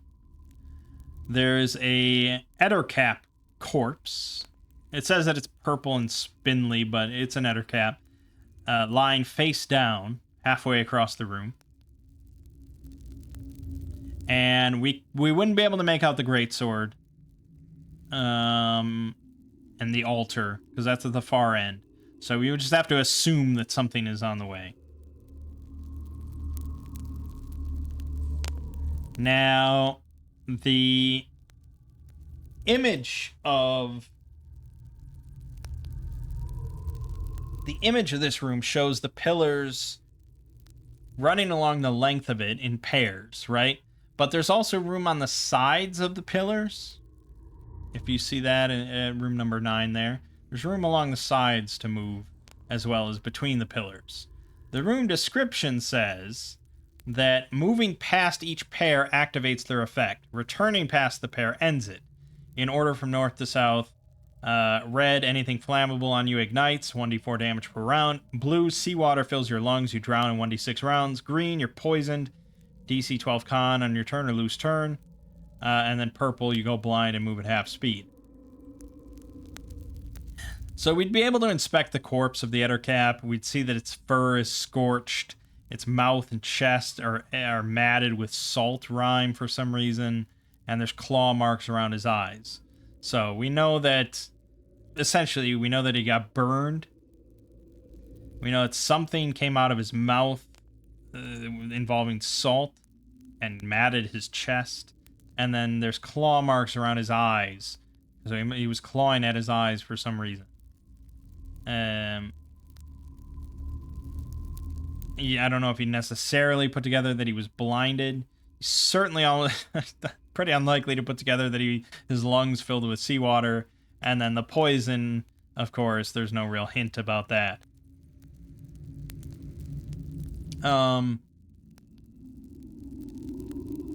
This is a tricky one. This is another tricky one where it's like, I can't really work off of that information by itself. The Ettercap corpse, it's a nice thought. And as a player, if I didn't know about anything, I could maybe make some assumptions and play off of that. But as the player/DM, I don't know what I can really do for my players based on my character. I don't know what I can do for my characters based just on the Ettercap corpse. The pillars itself don't really display much. So really, you would just have to, like, walk in. And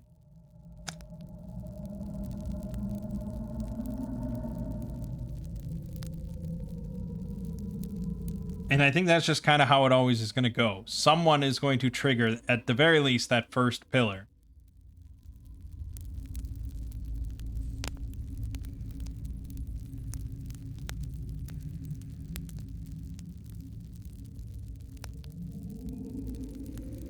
And it's tough. And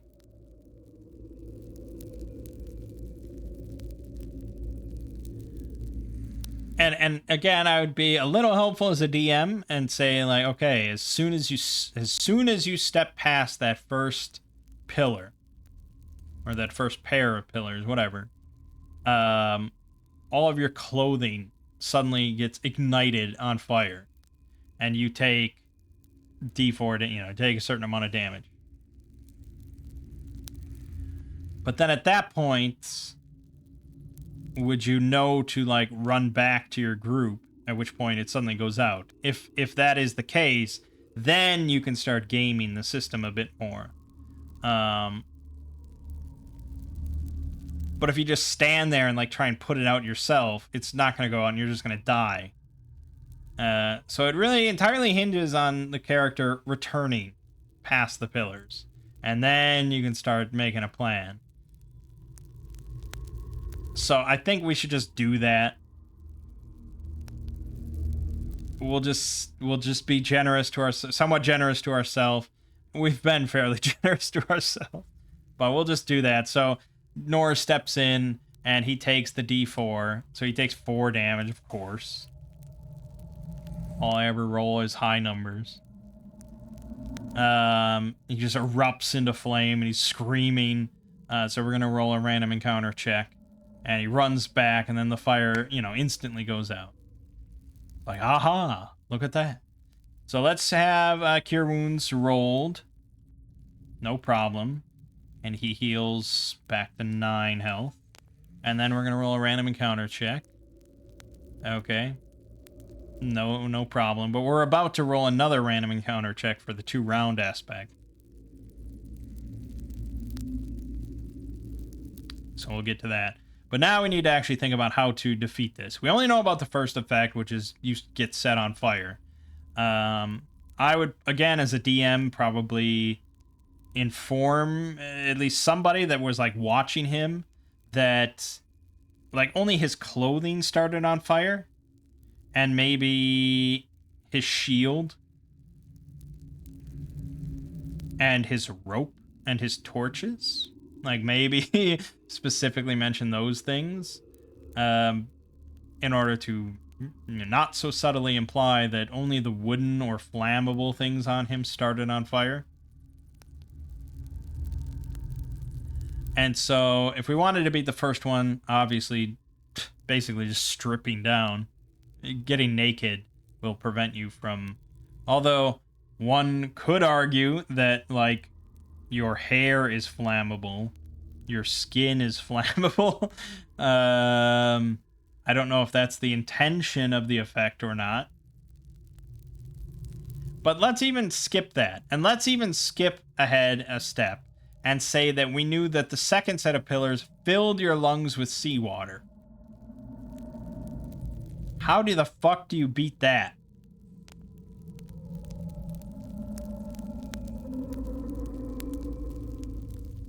And let's say that it's not even a matter of holding your breath, really. I'm not sure about this one, to be honest. Because keep in mind, even if your plan is to like make some sort of mad dash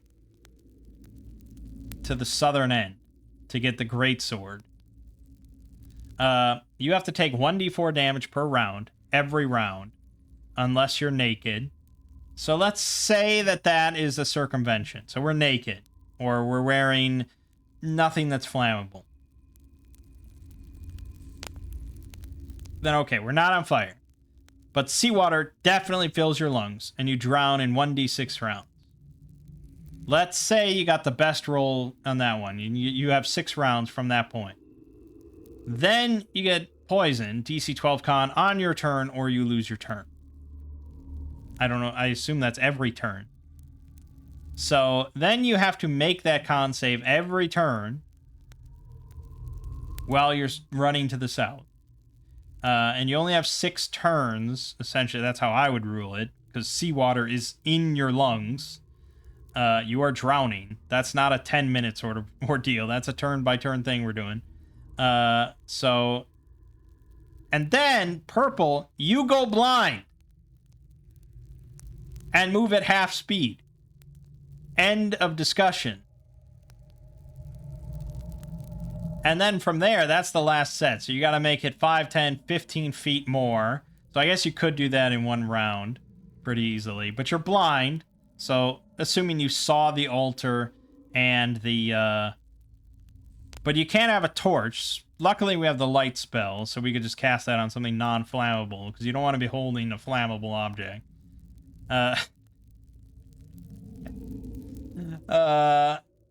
Okay, so let's say you saw it ahead of time.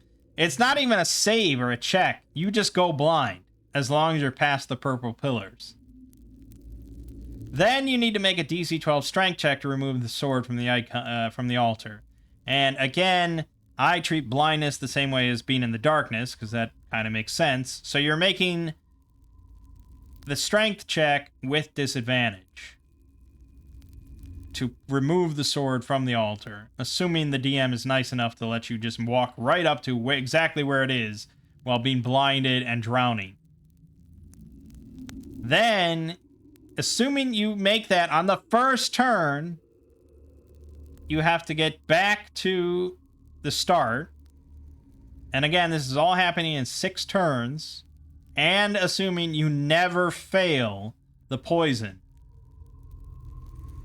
Because otherwise you lose a turn, and then you're essentially fucked.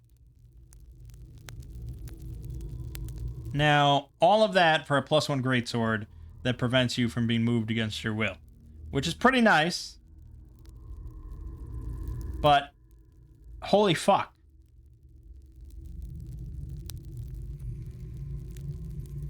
So what are the alternatives? What if you don't want to do that and you actually want to like defeat the puzzle? Well, you could theoretically knock down the pillars. Except that seems like a terrible idea. These are pillars enchanted, imbued with magical energy. I mean, if you manage to destroy one, I as a DM like have to afflict you with whatever the magic is in some way, right? But I mean, that's temporary, I guess. So maybe you could destroy the pillars in some way. Just sort of like I don't know, maybe if you took like a crowbar or a pickaxe to them enough until the magic dissipated. And then I mean, that would take a long time and make a lot of noise. What other option is there? I mean, you can't game it. It's not like it doesn't have any other restrictions. It's not like it only afflicts one person at a time. It's not like you can walk around it. It's not like it's a mechanical thing that you can trigger and then like wait or something. You know, there's no gaming it based on the information provided here. It's as soon as anyone walks past it, it triggers it until you return. I'm sort of clever when it comes to this kind of stuff. This seems undoable. Because it's not like you could even like have Giuseppe and send Giuseppe in as like a decoy and he absorbs all the effects and he's like drowning and screaming and dying, and then you rush in while he's getting afflicted with that because only one thing can get afflicted at a time.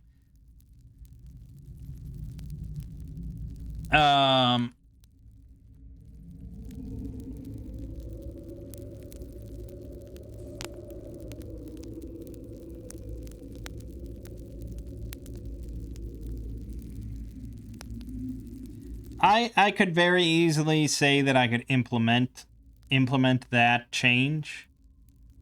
That it only afflicts one person at a time. And then that makes it a hell of a lot easier. Because then one person, like the fighter, could be the decoy, the unfortunate victim. He strips naked. He runs into the end just past the purple pillar. So, again, assuming he gets a lucky blue thing. But if he gets an unlucky blue thing, which I guess narratively is just like how much seawater is in his lungs, I suppose. So say he gets unlucky, he could just bounce back because he's not on fire. But then you would argue, if he's not on fire, anyone that walks past the red will be on fire until, you know, I guess if everyone strips naked. Let's assume everyone strips naked. That's the safest bet. Okay, so no one will ever be on fire. And we're using the light spell to have a light. So if he gets an unlucky roll on the drowning, and he only has 1 round before he drowns. Then he just pops back over. But then as soon as it feels a little meta. But then he's like, oh, I feel good. I feel like I could hold on for a little bit here. Go, go, go. Even though, yeah, I mean, I guess. He can, like, barely speak. I don't know exactly the effects of having seawater filling your lungs. Then, you know, he runs in, and he gets poisoned. Hopefully he doesn't lose that first turn, otherwise, again, that kind of fucks him. But hopefully he doesn't. And then he rushes in, and he goes just past the purple one. He goes blind, but he's not doing anything. He's just standing there. And then the other person sprints. You know, they're like right behind him. So they're sprinting in. Then they rush up. They have to pull out the greatsword, ideally very quickly. And it's unfortunate because the Nor is the only one with decent strength. But Thief does have luck token, so he could potentially use that. He grabs the greatsword, he runs back, and then the Nor quickly follows behind him. You know, removing the blind, hopefully not failing the con check. That's really a big one. Assuming that that's every turn. I think it is. I think it would have to be. All the others are ongoing stuff, so it makes the most sense. That would be how I would probably say it has to be done, if you make it so it only affects one person at a time. I don't know. I honestly am really stuck on that one.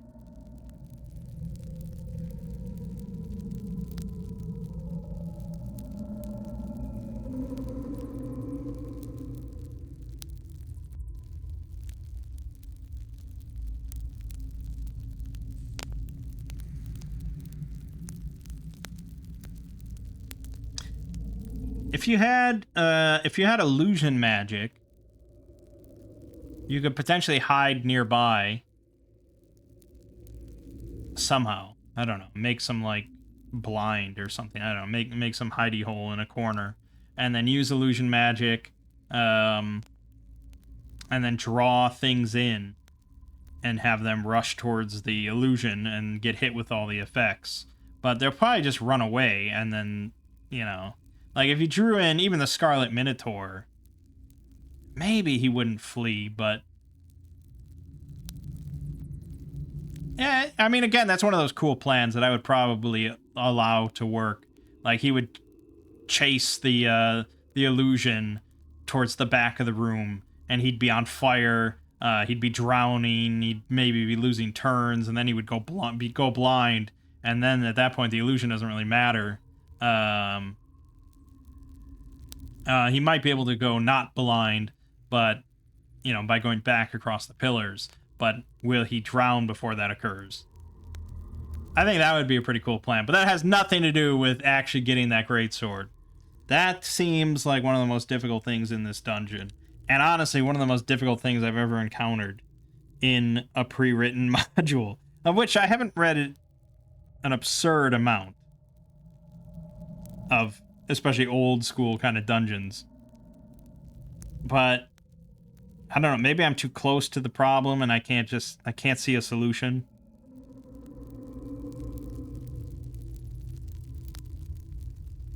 The designer has a video here going through the dungeon. Maybe I should take a look at this. There's also some session play, some like streams of people playing it. I'd love to just see other people encountering this room, especially without reading it and just playing the adventure and dealing with this. So I think I'm going to end the video here.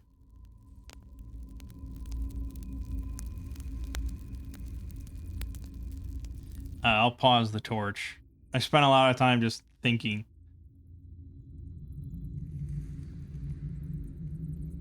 In a perfect world where I had all the spells in the game for like tier 1, Even still, I don't know if I could come up with a solution.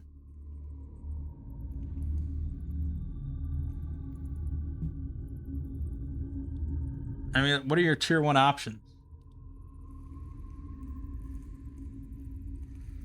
Magic Missile, useless.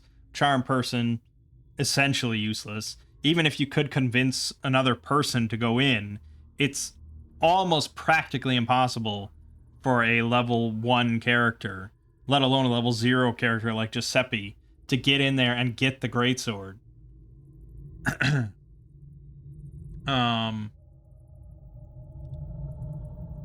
Alarm, pointless. Burning Hands, useless. Detect magic, yeah, we know that there's magic. Featherfall, pointless. Floating Disc, none of the effects are based on, like, being on the ground. Because if it was based on being on the ground, there's a lot of other solutions. And then it's not like the floating disc can retrieve the sword because you have to pull it from the altar. Hold Portal, pointless. Light, pointless. Mage Armor, pointless. Protection from Evil, no, it's not a chaotic effect. It's just a magical effect. And then Sleep, pointless. So no tier 1 wizard spell would be of any use. And definitely no tier 1 priest spell would be of any use. There may be some other solution to this that's in the dungeon that I just didn't read about yet, but I don't know what it could be other than like some magical emblem that says makes you immune to the pillars in room number 9. That would be it. That would be the one. And honestly, when I run this, if the players encounter this room and really struggle with it, I may just throw that item in later in the dungeon. Because, damn. It seems really annoyingly tricky. And I'm usually kind of good at this. I usually like when my DM throws ridiculous problems that I need to solve, but it just seems so rigid. There needs to be more rules to this thing. And obviously, the DM can come up with as many rules as he wants, and then that allows players to find loopholes. But as it is, there's like practically no loopholes here. It's crazy.